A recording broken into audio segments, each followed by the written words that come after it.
7 Desember tahun 1975. Langit di atas Kupang, Nusa Tenggara Timur, dipenuhi suara deru pesawat militer. Di tengah gelap, ribuan prajurit bersiap untuk menyeberang ke tanah yang masih menjadi sengketa, Timor Timur. Nama sandinya Operasi Seroja, sebuah operasi militer terbesar yang pernah dijalankan Indonesia pasca kemerdekaan.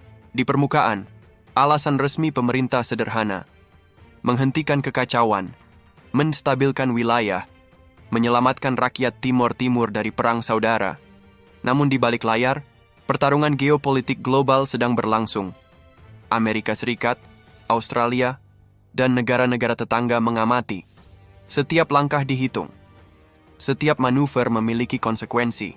Hari itu, pasukan diterjunkan dari udara, mendarat di sekitar Dili, ibu kota Timor Timur.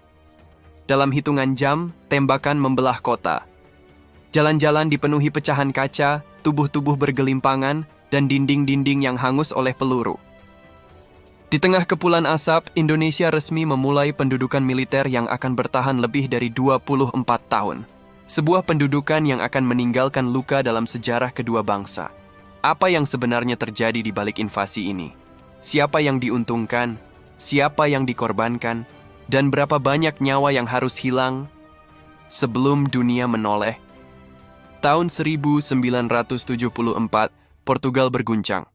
Revolusi Anyelir menggulingkan rezim diktator yang telah berkuasa selama beberapa dekade. Di antara banyak wilayah koloninya, ada satu yang kecil namun penting, Timor Timur. Selama berabad-abad, Timor Timur berada dalam cengkeraman kolonial Portugis. Namun perubahan politik di Lisbon membawa gelombang baru ke ujung timur Nusantara. Pemerintah baru Portugal mengisyaratkan niat untuk melepaskan Timor Timur menuju kemerdekaan. Di tengah kekosongan kekuasaan itu, berbagai kekuatan lokal mulai bermunculan.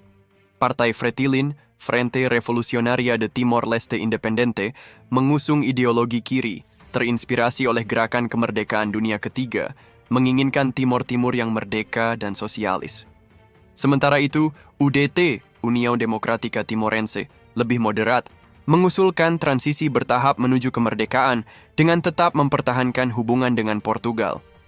Di sudut lain, ada APODETI, Asociação Popular Democrática Timorense, yang secara terbuka mendukung integrasi dengan Indonesia. Ketegangan politik meningkat. Pada bulan Agustus tahun 1975, situasi meledak. UDT melancarkan kudeta terhadap Fretilin. Fretilin melawan. Pecah perang saudara. Dalam beberapa minggu, Fretilin menguasai sebagian besar wilayah Timor Timur. Pada tanggal 28 November tahun 1975, Fretilin secara sepihak memproklamasikan kemerdekaan Republik Demokratik Timor Timur. Bagi pemerintah Indonesia di bawah Presiden Soeharto, ini bukan sekadar urusan negara kecil. Ini adalah ancaman. Dalam logika Perang Dingin, kemunculan negara kecil berhaluan kiri di selatan Indonesia bisa menjadi pintu masuk pengaruh Uni Soviet dan Cina.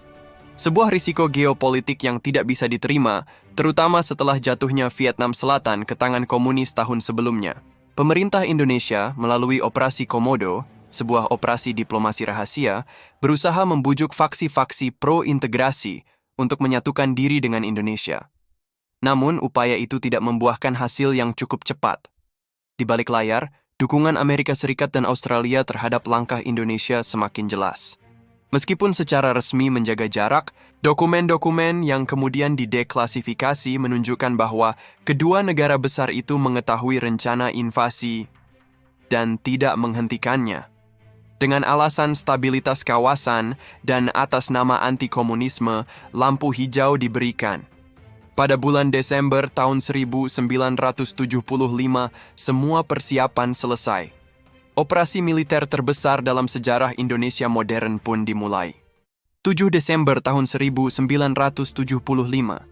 ratusan pesawat Hercules Caesar 130 milik TNI AU berderet di landasan Halim Perdana Kusuma. Di dalam perut besi itu, ribuan prajurit dari pasukan elit Kostrad dan Marinir menunggu dalam diam. Target mereka jelas. Dili, ibu kota Timor Timur. Operasi Seroja resmi dimulai. Tepat menjelang fajar, pasukan lintas udara diterjunkan. Langit Dili dipenuhi parasut. Tembakan menyambut mereka dari tanah. Pasukan Fretilin yang tidak sebanding dalam jumlah dan persenjataan tetap bertahan. Pertempuran pecah di seluruh kota. Gedung-gedung pemerintahan dibombardir. Bandara Nicolau Lobato menjadi salah satu target pertama yang direbut. Dalam beberapa jam, pusat kota Dili dikuasai, namun baku tembak masih berlanjut di pinggiran kota. Hari berikutnya, pasukan amfibi dari marinir mendarat di pantai-pantai timur-timur. Operasi pembersihan digelar. Setiap desa, setiap jalan disisir. Pemberontakan kecil-kecilan terus meletus di berbagai tempat. Korban mulai berjatuhan. Ratusan warga sipil terjebak di tengah baku tembak. Banyak yang melarikan diri ke hutan, mencoba bertahan hidup di tengah medan yang keras. Tanggal 8 Desember, Fretilin mundur dari Dili. Mereka bergerak ke pegunungan. Dari sana, mereka melanjutkan perang gerilya yang bertahan selama puluhan tahun. Sementara itu, Indonesia mulai menguasai kota-kota lain. Baucau, Los Palos, Viqueque, Suai, satu demi satu jatuh ke tangan pasukan TNI. Namun invasi bukan berarti akhir. Fretilin tidak menyerah, mereka mengubah strategi. Perang beralih menjadi perang gerilya. Di gunung-gunung timur-timur, pertempuran menjadi bayang-bayang yang panjang. Pasukan TNI memburu gerilyawan dalam operasi besar-besaran. Dalam catatan Amnesty International dan laporan internasional lainnya, terjadi banyak pelanggaran hak asasi manusia selama masa pendudukan. Penahanan massal, penyiksaan, penghilangan paksa, eksekusi di luar proses hukum. Kisah kelam ini tersebar dari desa ke desa. Namun di luar negeri, berita tentang Timor Timur nyaris tenggelam. Kepentingan politik dunia lebih memilih diam. Tahun 1976, Indonesia secara resmi mengumumkan integrasi Timor Timur sebagai provinsi ke-27. Namun bagi banyak rakyat Timor, ini bukan integrasi, ini pendudukan. Selama lebih dari 24 tahun berikutnya, perlawanan tidak pernah benar-benar padam. Setiap tahun, korban terus bertambah. Hutan dan gunung menjadi saksi bisu perjuangan yang panjang dan sepi. Di balik operasi militer yang berjalan cepat, tersimpan kisah-kisah yang nyaris tenggelam dalam keheningan. Menurut laporan Amnesty International tahun 1977, jumlah korban sipil di bulan-bulan awal invasi diperkirakan mencapai lebih dari 50.000 jiwa. Sebagian besar bukan prajurit, tetapi petani, wanita, dan anak-anak yang tidak pernah mengangkat senjata. Banyak dari mereka tewas dalam serangan udara, tembakan acak, atau eksekusi tanpa proses hukum. Dalam banyak kasus, desa-desa di bumi hanguskan, memaksa penduduk untuk mengungsi ke hutan. Saksi mata seperti Manuel Carrascalão, seorang tokoh Timor Timur yang kelak dikenal luas, mencatat bahwa setelah serangan terhadap Dili, kota itu berubah menjadi kota mati. Mayat-mayat bergelimpangan di jalanan. Bau darah dan asap bercampur di udara. Dalam sebuah laporan dari Komisi Kebenaran dan Rekonsiliasi Timor Leste tahun 2005, disebutkan bahwa antara tahun 1975 hingga tahun 1999, jumlah kematian akibat kekerasan langsung dan kelaparan di Timor Timur mencapai lebih dari 180.000 orang. Sebagian besar kematian tidak terjadi di medan tempur. Mereka meninggal karena kelaparan, penyakit, dan akibat kehancuran total infrastruktur sipil. Dalam arsip dokumen Amerika Serikat yang kemudian dideklasifikasi, terungkap bahwa pemerintah Amerika melalui Presiden Gerald Ford dan Menteri Luar Negeri Henry Kissinger mengetahui rencana invasi Indonesia. Dalam pertemuan di Jakarta sehari sebelum operasi militer dimulai, kedua pejabat tersebut tidak menolak tindakan Indonesia. Sebaliknya, mereka hanya berpesan agar invasi dilakukan dengan cepat dan efektif. Australia, yang berbagi perbatasan maritim dengan Timor Timur, juga memilih untuk mendiamkan tindakan Indonesia. Kepentingan ekonomi, khususnya potensi ladang minyak dan gas di Laut Timor, terlalu besar untuk dipertaruhkan. Dalam surat-surat diplomatik yang bocor, terlihat bahwa pemerintah Australia lebih memilih stabilitas regional di bawah Indonesia, daripada berisiko menghadapi negara kecil yang baru dan tidak stabil. Sementara itu, dunia internasional secara resmi mengecam invasi. Majelis Umum Perserikatan Bangsa-Bangsa mengeluarkan resolusi yang menuntut penarikan pasukan Indonesia. Namun resolusi itu tidak diikuti dengan tindakan nyata, tidak ada embargo, tidak ada tekanan militer, tidak ada intervensi. Timor Timur dibiarkan berjuang sendirian, dalam sunyi, dalam darah.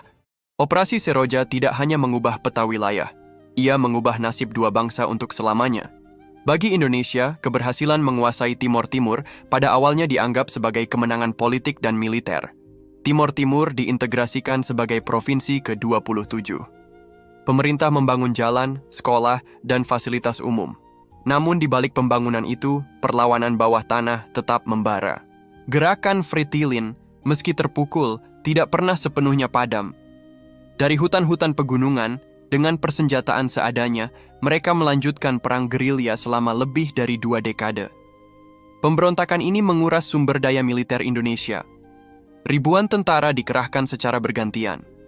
Biaya operasi terus membengkak. Dan yang lebih berbahaya, reputasi internasional Indonesia mulai terkikis. Setiap laporan pelanggaran hak asasi manusia di Timor Timur menjadi noda di forum internasional.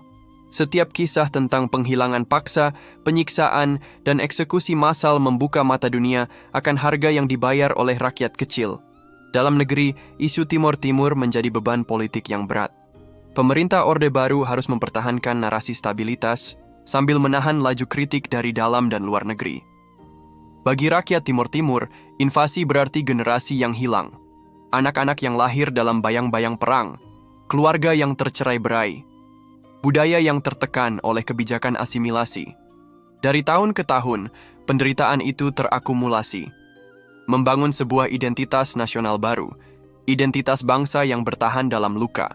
Puncaknya terjadi pada tahun 1991 dalam tragedi Santa Cruz. Penembakan ratusan demonstran damai di pemakaman Santa Cruz, Dili, disaksikan dunia internasional melalui rekaman video yang berhasil diselundupkan keluar. Tragedi itu mengubah segalanya. Gelombang tekanan global terhadap Indonesia menguat. Organisasi-organisasi hak asasi manusia mendesak intervensi. Amerika Serikat, Australia, dan negara-negara lain mulai mengevaluasi hubungan mereka dengan Jakarta. Krisis politik di Indonesia yang pecah tahun 1998